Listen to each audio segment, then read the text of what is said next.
Memang porsi. Aku bayangan ke sendok. Bayang sendok kendangnya.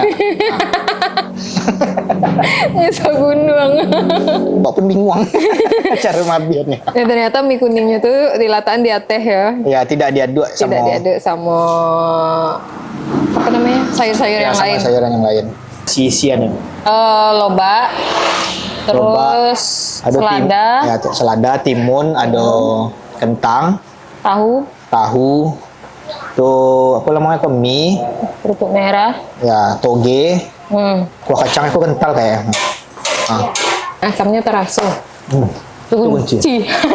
Kunci. Asam terasa, cakunya terasa. Kacang itu nak terlalu halus mana loh. Jadi bumbu itu maksudnya merasuk kacang. Jadi tidak beraya ya bang. Porsinya ya emang untuk di harga PR mabiannya. di 3.000 pokok memang banyak banas ya.